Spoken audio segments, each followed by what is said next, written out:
بسم الله الرحمن الرحیم. سلام درته ټولو وطنوال ته. د ډاکټر افضل یو وار بیا تاسو خدمت کې له ورجینیا نه حاضر یم.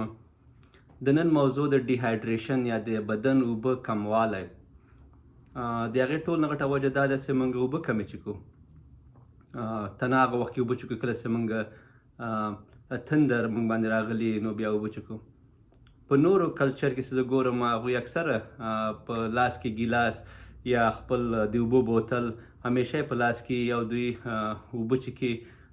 کم از کم د یو بالغ انسان دپاره چې که نر وي د هغې له 3.7 لیټره اوبه باید وڅښي، او که زنانه وي ښځه وي بالغه د هغې 2.7 لیټره اوبه باید په 4 ساعتو کې وڅښل سي.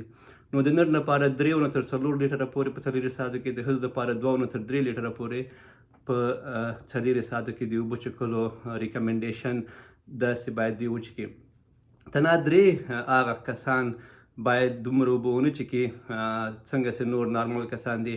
هغه 3 کسان څوک دي چې څوک په ګردې فلج سوي وي، هغه په ډایالسس ماشین باندې وي، نو هغوی باید خپل ډاکټر سره رجوع وکړي. دومره زیاتې اوبه باید ونه څښي ځکه د هغوی د بدن اوبه او نور اضافي شیان چې میټابولایټس دی هغه نو د ډایالسس ماشین په ذریعه باندې راباسل کیږي، هغوی نارمل دا خپلې تشې نشي کولی. دوهم هغه کسان دي چې زړه یې کمزوری وي، هغې ته موږ کنجسټیو هارټ فیلیر وایو، هغوی هم باید اوبه دونه زیاتې ونه څښي.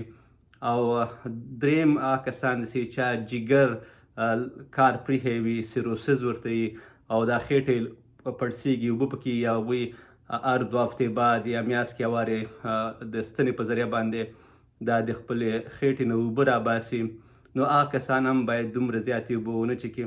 نو دغه 3 کسانو علاوه نور هر بالغ کس باید اوبه وڅښي، نه صرف هغه وخت کې چې دوی تږي بلکې اضافه اوبه وڅښي، هغه مقدار ما تاسو ته مخکې ویلې.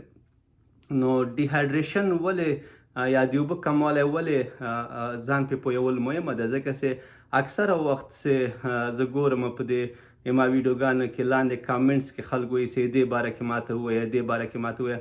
اکثره سوالونه چې دي هغه دغه ډیهایډریشن یا د اوبه کموالی که موږ مخ ونیسو د موږ هغه ټول علایم کیدای سي سم سي او جوړ سي. نو چې اوبه کمې کې د خلکو علایم څه شی وي چې سر یې ګرځي، چکریږي، سر ورته سپک ښکاري، همیشه ستومانۍ احساس کوي، او خوله یې وچه کېږي، شونډې یې وچې وي، ژبه یې وچه وي، نو دغه سترګې لاندې ننوتې وي، دننه ننوتې، او پوستکی چې لاس پې وهي راجګۍ یې داسې ډېر پاس په هوا کې پاتې، د دې په جای باندې زر لاندې لاړ سي. دا یو ټیسټ دی د ډیهایډریشن، چې زه لږ خپل دا ګوته ونیسم او پرېږدم، دا پوستکی لاندې باید زر لاړ سي، یو څو ثانیو بعد 3-4 ثانیو بعد که ډېر همداسې پاتې دی مطلب دا دی چې موږ ډیهایډریټډ یو. او ضروري نه چې موږ دا شیان وکړو، مګر هغه د اوبو مقدار کم از کم 2 نه تر 3 لیټره پورې یا 2 نه تر 4 لیټره پورې د نر دپاره او د ښځو دپاره چې مخکې موږ مقدار یاد کړم هغونه اوبه باید موږ وچښو. هغه کسان چې بعضې ناجوړیانې لري او یا کوم کار کوي، کیدای سي هغوی ته د اوبو څښلو زیات ضرورت وي، لکه د شکر ناجوړه خلک چې دي هغوی اوبه باید لږ زیاتې وڅښي، که د هغوی زړه جوړ وي، جګر یې جوړ وي او په ډایلسس باندې نه وي. کوم کس چې ناجوړه وي، تبی وي، چې تبی بدن اوبه زیات مصرفوي، خارجوي، نو باید اوبه زیاتې وڅښل سي. له دې نه هم چې کوم موږ مخکې یاد کړم. هغه کسان چې ورزش کوي، ورزش کې خوله زیاته کوي، باید دوی اوبه زیاتې وڅښي.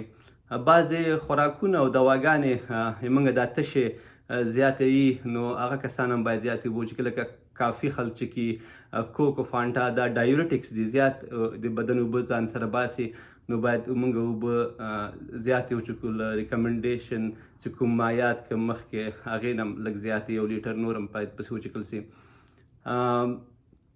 نو دغه د ډیهایډریشن د باره کې دا ویډیو ما ته ښکاري چې مهمه ویډیو ده، ځکه د پښتنو کلچر کې چې زه ګورم تنه هغه وخت اوبه څښي چې کله دوی تږي، مګر دې نه علاوه هم د موږ بدن ته د اوبو سخت ضرورت وي، ځکه د موږ بدن چې د کم از کم 70 تر 75% اوبو نه جوړ شوی ده، او دې ته همیشه د اوبو ضرورت وي.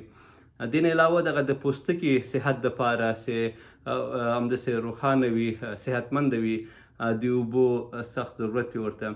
بل دا ده چې بعضې خلک قبضیت لري همیشه، کیدای شي ډیهایډریشن د وجې نه نو دغه د اوبو څښلو سره د هغوی دغه مسله هم کیدای شي حل شي. بعضې وخت همیشه خلک سردرد وي، کیدای شي ډیهایډریشن د وجې نه دوی دا سردردي هم وي. نو کیدای شي ویدو هم خوښه وي، نور ملګرو سره هم شریکه کړئ. مننه، خدای په امان.